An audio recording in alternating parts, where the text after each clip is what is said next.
Sometimes life doesn't whisper, it knocks. And for Nathan Cole, it started with a knock he couldn't ignore. It wasn't the loud bang of a fist against wood, not the kind of knock that startles you out of your sleep in fear. Number. It was subtle, delicate, just three slow chimes of his doorbell. Ding, dong, ding. Always at 3:07 a.m., never earlier, never later. He would wake up with a jolt, look around his dark bedroom and hear nothing but the distant hum of the city. No footsteps, no voices, just the fading echo of the bell, still ringing in his ears like a memory that hadn't happened yet. But Nathan wasn't a paranoid man. He was rational, quiet, and obsessively structured. A software engineer working remote from his small townhouse on the edge of the city. He liked silence. He liked order. But what began that week would pull his life, his reality, into something far more chaotic than he ever imagined. The ordinary life before the storm. Nathan's days were uneventful. He coded for 8 hours, took his coffee black, ordered groceries online, and rarely went outside except to walk his dog, Marley. Marley, a lazy golden retriever with a fondness for sleeping in the sun, was his only companion. Nathan wasn't antisocial. He just preferred distance from people, from noise, from unpredictability. That's why the doorbell was such an anomaly. The first time it rang, he assumed it was a mistake. He'd stayed up late debugging some back-end code. Around 3:06 a.m., just as he was getting ready for bed, he heard it. Ding, dong, ding. His eyes flicked to the door. He paused, held his breath, and stared at the hallway leading to the entrance. Marley didn't bark. Strange, considering he normally barked at passing shadows. Nathan approached the door slowly. He didn't open it, just looked through the peephole. Nothing. The porch light was on. The street outside was empty. The wind was still. There was no movement. He opened the door cautiously, just a crack. Silence. No note, no package, no footsteps fading away into the night, just silence. He chalked it up to faulty wiring in the bell. The second night. But it happened again. Same time, same sound, same stillness. 3:07 a.m. Ding, dong, ding. This time, Nathan was in bed. He sat up immediately, his heart already beating fast. He listened. Marley was awake now, sitting upright at the foot of the bed, but not barking, just staring at the bedroom door. Nathan got up, crept to the front hallway, and stood in the dark. Again, nothing. Still, he opened the door. Nothing but a cold breeze. That night, he didn't sleep well. The camera. On the third night, Nathan decided to set up a camera. He didn't tell anyone. There wasn't really anyone to tell. He just wanted to satisfy his own growing sense of unease. Maybe it was a prank. Maybe some neighborhood kid. So, he mounted a simple HD security camera above the front door and connected it to his phone. It would record movement and send him a live feed. He went to bed at 11:45 p.m. Marley curled up beside him. At 3:07 a.m., the doorbell rang. Ding, dong, ding. He didn't get up immediately. Instead, he grabbed his phone with trembling fingers and opened the app. The feed was live. The porch was empty. He rewound the footage 10 seconds, 20, 30. Still empty. He stared at the screen, waiting for something, anything, to move. But nothing ever did. That was the night he realized the bell wasn't malfunctioning. Something, or someone, was ringing it. But it wasn't showing up on camera. But belief isn't a shield when reality begins to splinter. The night after the camera revealed nothing, no person, no figure, not even a flicker of movement, Nathan found himself lying awake, not because of fear, but curiosity. He needed a reason. He needed logic. So, he did what any logical man would do. He set up more cameras. Surveillance. Everywhere. The next morning, Nathan drove to an electronics store and bought 4 more wireless security cameras. He mounted one across the street on a tree, another above the garage, a third inside facing the hallway, and one in the living room angled toward the front door. This time, he'd catch whoever it was. A prankster, a tech glitch, an animal maybe. Maybe. He watched the clock that night. 3 a.m., 3:05, 3:06. Ding, dong, ding. He bolted upright in bed. Marley growled, not barked, but a low, uncertain growl. Nathan grabbed his phone, switched to the camera feed. Nothing. No motion, no person, no shadows. All 5 cameras showed nothing. But the doorbell had definitely rung. He heard it. Marley heard it. His heart thumped. He replayed the footage in reverse. Still nothing. But something was off this time. The glitch. When he reviewed the recording again, this time more carefully, he noticed a strange flicker on the front porch cam. At exactly 3:07:12 a.m., for a split second, the feed cut to static. Not long, maybe 2 frames, but that was new. He rewound it again. Pause, frame by frame. There, 1 frame. For just a moment, he could almost make out something in the static. Not a face, not clearly. Just 2 faint white dots, like eyes, in a sea of gray fuzz. Nathan paused the frame and stared at it. Could it be an error? Compression noise? Light reflection? His instincts said no. He cropped the image, enhanced it, zoomed in. The white dots weren't reflections. They were too round, too symmetrical, almost perfectly circular, and worse, they were at eye level for a human. A visitor from nowhere. Nathan posted the image anonymously on a subreddit for security camera anomalies. He expected trolls. He got something else. Within minutes, someone replied, "That's not a glitch. That's the eyes." Nathan replied, confused, "What do you mean, the eyes?" Another user chimed in, "You shouldn't be seeing them. Not unless you've been marked." The post was deleted 5 minutes later. The entire thread disappeared. Nathan refreshed. Nothing.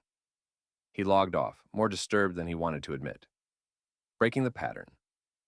On night 5, Nathan did something different. He didn't wait for 3:07 a.m. He sat fully awake at the door, camera feeds open, phone ready, Marley beside him. A large flashlight in one hand, his other hand trembling slightly. 3 a.m. The house felt too quiet, like the walls were holding their breath. Then, ding, dong, ding! He flung open the door immediately. Nothing. But this time, the air was cold, much colder than it should have been for mid-spring. Marley growled deeper now, stepping back. Nathan shone his flashlight out into the night. The beam cut through the air and paused, like it hit something invisible. The light bent slightly, a shimmer, like heat on asphalt. Then it was gone. Nathan stepped back and slammed the door shut. His breathing was heavy. Marley barked once, sharp, anxious. The house felt different, like it wasn't empty anymore. The mark. The next morning, Nathan found something new. On the doorframe, just below the peephole, a symbol had been carved. It hadn't been there before. A perfect circle with a vertical line through it, like a crude eye. He touched it with his finger. The wood was rough, freshly carved, but the cameras showed nothing. Again. Whoever, whatever, was ringing his doorbell had marked his home. But why? He didn't know it yet, but the doorbell wasn't just a signal. It was a countdown. The deeper you go, the less you understand. And Nathan was descending into a darkness he couldn't escape. It wasn't the doorbell anymore. It wasn't the mark on the doorframe. It was what followed. What had been unleashed?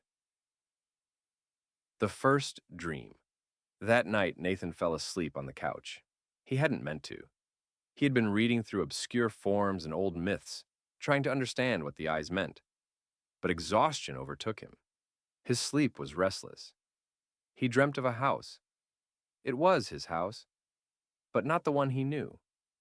The walls were crumbling, the windows shattered.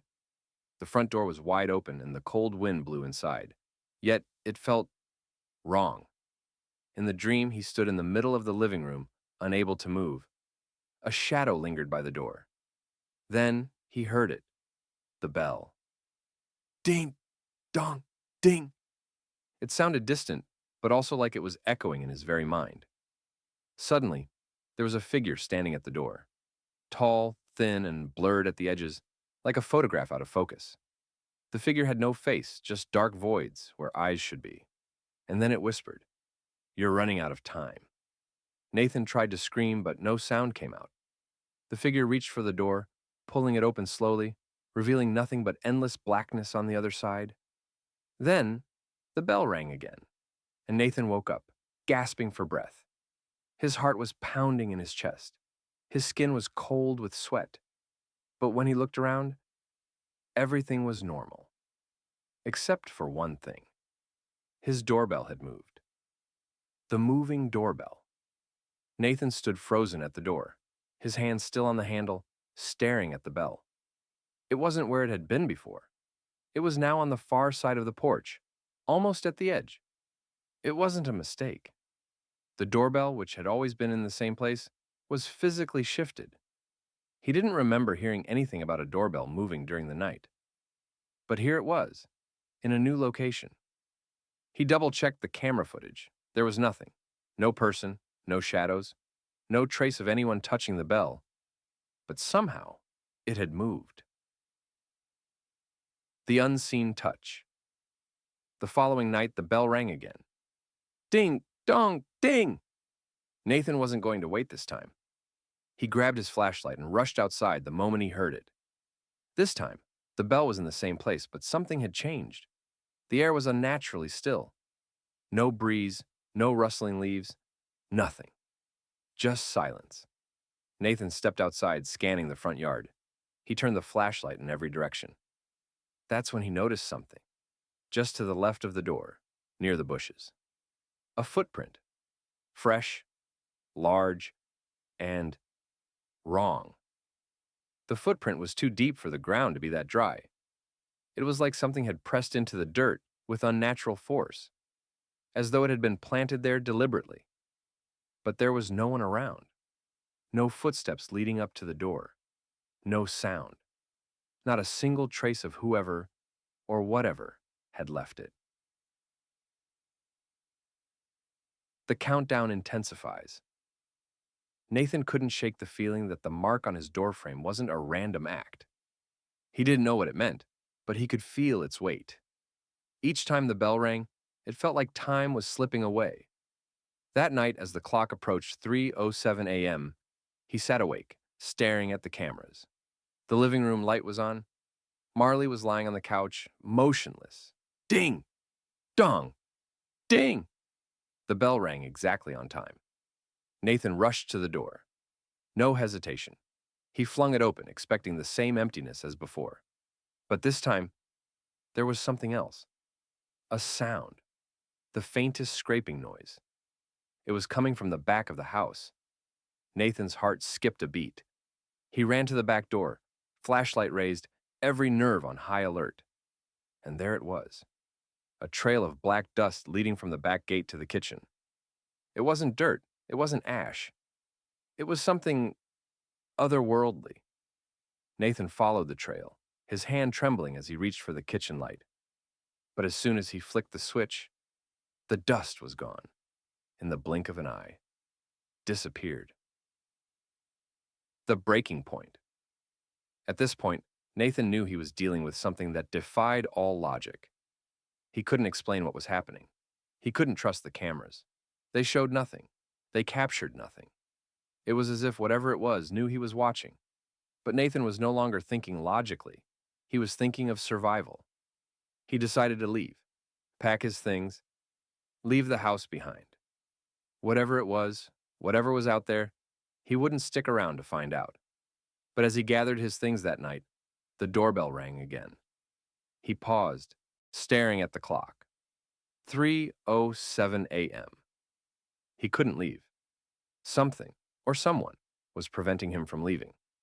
And he felt it. The air around him was heavy now. Almost alive. They say the worst thing isn't the unknown. It's the certainty that whatever haunts you, knows you. And Nathan knew now. He wasn't just being watched. He was being hunted.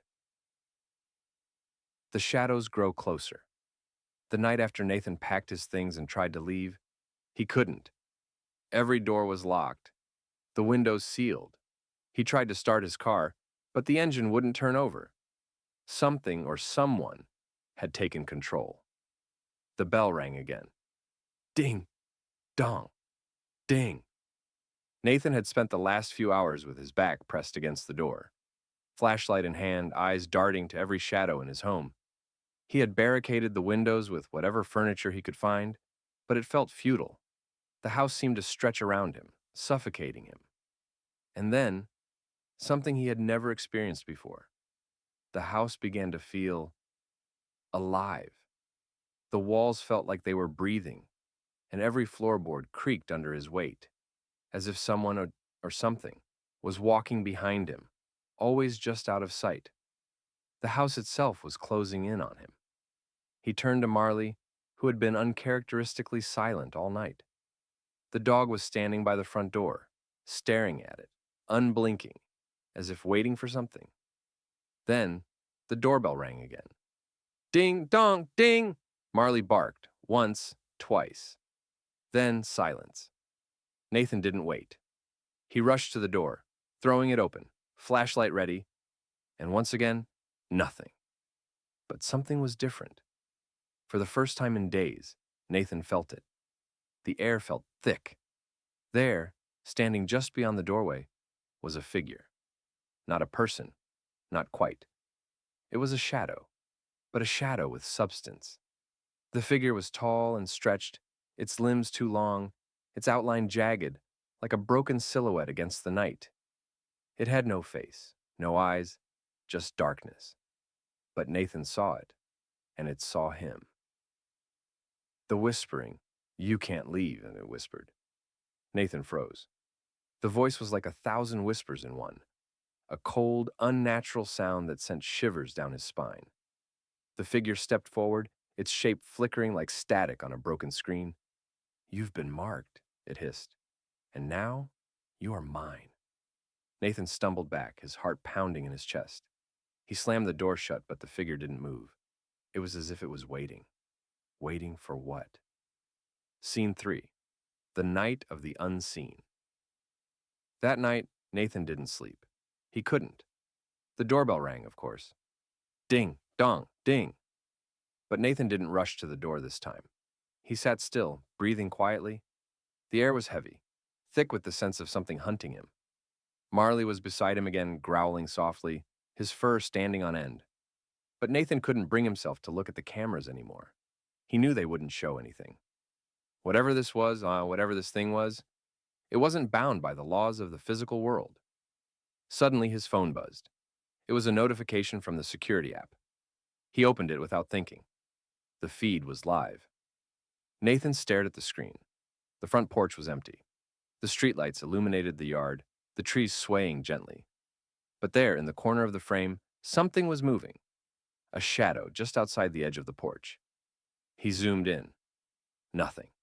Just a flicker of movement, almost like the shadow was bending around the corner of the house. He turned the camera feed off. He couldn't look anymore. Near the final countdown, 3:07 a.m. Nathan stood at the center of the living room. Everything was dark now. The only light came from the screen of his phone. The doorbell rang. Ding, dong, ding. Nathan gripped the phone tightly. He stood motionless. The house was silent. Too silent. And then, the sound of footsteps. Light at first, then louder, closer. It was coming from the hallway, from the stairs. The sound of something or someone moving towards him. He couldn't move. He couldn't breathe. The footsteps stopped right behind him. There was a long pause, a silence so deep it felt like the air was suffocating him. Then, the figure whispered again, from just behind him, "You can't escape." Nathan spun around and saw nothing. But he could feel it.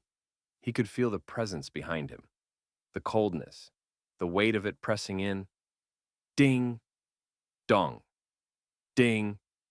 The bell rang again, but this time, it wasn't coming from outside. It was coming from the inside. The door finally opens. With trembling hands, Nathan turned the deadbolt on the front door. The sound of the lock turning echoed in the silence. He opened the door slowly, dreading what he might see. Outside was empty, but the air felt alive, like something was waiting just beyond the threshold. And then he saw it, a small piece of paper on the ground, caught in the wind. Nathan bent down to pick it up, his heart in his throat. It was a simple note, written in a jagged hand. You are the last. The final one. The doorbell will ring until you answer. Nathan's breath caught in his throat. The doorbell rang again. Ding, dong, ding. He had no choice. He had to answer. You can't outrun fate, and when you try, it makes sure you feel every step. Nathan had ignored the warnings. He had tried to outrun the terror that came with every toll of the doorbell. But now, it was too late. The door had opened. The return of the shadows. Nathan stood at the threshold, staring out into the night. The wind had died down. The air was colder than it should have been for late spring. The leaves in the yard were frozen mid-air, as if time itself had stopped.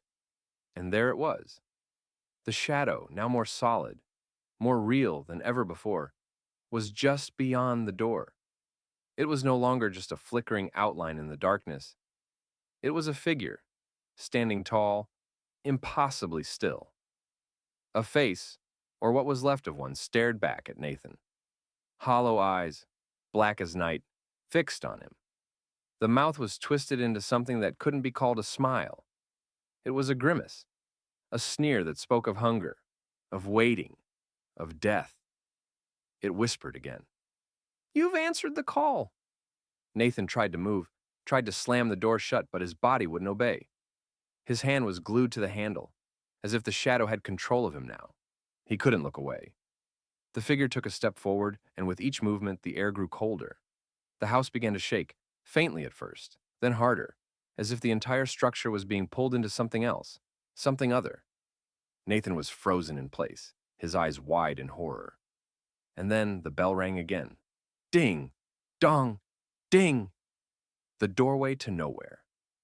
The shadow moved, a sudden blur of darkness that consumed the space in front of him. It wasn't just standing there anymore. It was inside now. The room, the house, began to warp. The walls twisted and groaned, as if the house itself was being dragged into another dimension. The lights flickered and Nathan's breath became shallow, panicked. He could feel the energy shift, as though the house was no longer his own. Behind him, the clock ticked louder than it ever had before. 3:07 a.m. Time wasn't just a number anymore. It was a countdown, a final countdown. Nathan didn't know what he was supposed to do, what any of this meant. But he knew one thing. He had no choice but to face what was coming. The doorbell toll. In the dim light, the figure moved again, now inches from Nathan.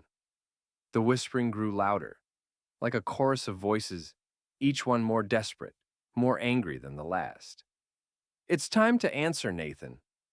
The doorbell rang once more. But this time, it didn't come from the porch. It came from inside the house. Nathan's eyes widened in disbelief. He turned slowly, and there on the wall next to the front door was the bell. But it wasn't just a bell anymore. It had grown. The bell now stretched impossibly high, as if it were part of the very architecture of the house itself. It seemed to pulse with energy, with hunger. The very walls around it seemed to warp, as if the bell was sucking the house into something darker, deeper. Answer it, the shadow growled, its voice thick with malice. Nathan had no idea what it meant to answer, but he knew that if he didn't, there would be nothing left of him, or this house, or anything at all. The choice.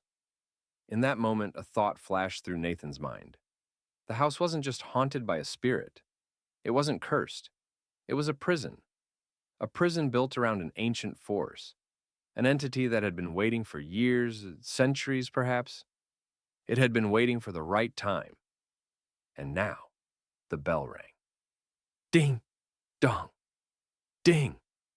He couldn't stop it. He couldn't fight it. The entity had him, and it had always had him. Nathan reached for the bell, his hand trembling as it closed around the cold metal. His fingers curled around it, as if the bell were pulling him in. And then, silence. The bell stopped. The shadows receded. The house stopped shaking. Nathan let out a breath he hadn't realized he was holding. But then, a cold hand wrapped around his wrist. A whisper. "It's not over, Nathan." The walls of the house cracked open, revealing nothing but a vast, empty black void. The world outside was gone. Time itself had stopped. The door was still open, but now there was nowhere to go. No one to help him. The shadow faded, and before Nathan could comprehend what was happening, a loud crack echoed through the house. The door slammed shut, and Nathan was left alone. The final silence. There was no more doorbell, no more whispers, no more shadows, just the silence, the thick, suffocating silence. But Nathan knew the truth now. The house was alive, and it would always call for him. Every night, every moment. He would never escape. In every story, there's a price. Some pay in blood, others in time, but Nathan, the endless loop. Nathan tried to move, tried to fight the weight of the silence. But the walls around him seemed to pulse, as though the house was breathing. A monstrous entity that had swallowed him whole. The door slammed shut with a force that rattled his bones. He looked around the room, trying to make sense of what was happening. The house felt empty, but in a way that made it worse. The feeling of being trapped in a place that once was familiar, now twisted beyond recognition. His heart pounded in his chest. He couldn't escape. The clock on the wall ticked loudly, echoing through the air. 3:07 a.m. It rang out like a death sentence. Nathan realized then that this was his prison. The doorbell wasn't a warning. It wasn't a call. It was a summons.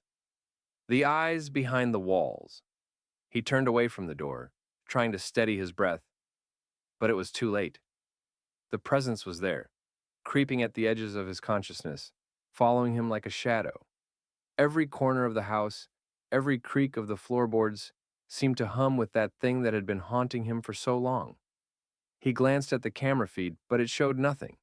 No strange figures, no shifting shadows, just the empty, abandoned corners of his home. But Nathan knew the truth. The thing wasn't out there. It was in here, in the house, and it had always been. He reached for his phone, trembling. He checked the time. 3:07 a.m. But the unseen horror. Suddenly, the lights flickered. A loud bang echoed from upstairs. Nathan's pulse quickened. He wasn't alone anymore. The house wasn't silent. The air felt thick and suffocating.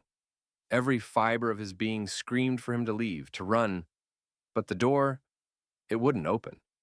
He tried the windows, locked, barred. It wasn't just the house. It was as if the world itself had turned against him. His phone buzzed. A message. It was from an unknown number. "You are mine now." The message chilled him to the core. The entity wasn't just watching him. It had been controlling him, playing with him. And now, Nathan was nothing more than a puppet. The air around him grew colder, the darkness pressing in on him. The walls shifted. The house was warping, closing in, becoming something far more sinister than he could have ever imagined. It wasn't just haunted. It was alive. And it was hungry. The unholy ritual. Suddenly, a low, guttural growl filled the room. It came from the walls, the floor, the ceiling, everywhere. Nathan could feel it vibrating in his bones. The house was no longer his home. It was an altar. A dark, cursed altar, where the bell had summoned something far worse than any of them could have known. A shadow passed by the corner of his vision. It was no longer a faint silhouette. It was a thing, a creature, a monster that had come to claim him. It stepped into the light, and Nathan saw it fully for the first time. It was towering, tall and gaunt, with hollow black eyes that seemed to swallow all light. Its skin was like cracked stone, pale and jagged. Its mouth stretched open in an unnatural grin, revealing rows of teeth too sharp to belong to anything human. This was no mere shadow. This was the thing that had been waiting, and Nathan had answered its call. The toll is paid. The creature stepped forward, its eyes fixed on Nathan. It was close now, too close, and Nathan could feel its icy breath on his face. "You've answered." The creature's voice was like 1,000 whispers, each one echoing in his mind, suffocating him. Nathan tried to scream, but no sound came out. The creature reached out, its hand long and clawed, wrapping around Nathan's throat. It lifted him off the ground effortlessly, its grip like iron. Nathan could feel his life draining away with each passing second, his vision fading, his heart slowing. But then, a strange calm washed over him. The doorbell rang again. Ding, dong, ding. And Nathan realized, with horrifying clarity, that this was not an ending. It was a beginning.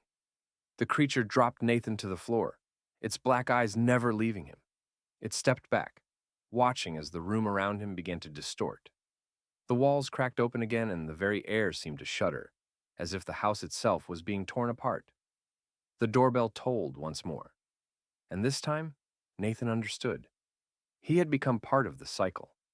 The ritual was complete, and now, like every soul before him, he was bound to this cursed place, to this cursed time. The doorbell would ring again. It would always ring. And when it did, Nathan would be the one answering. The doorbell calls. Again, somewhere far away, someone else would hear it, the tolling of the bell, the ringing that always came at 3:07 a.m., and when they checked the camera, when they opened their door, they would find no one, but something would be waiting for them.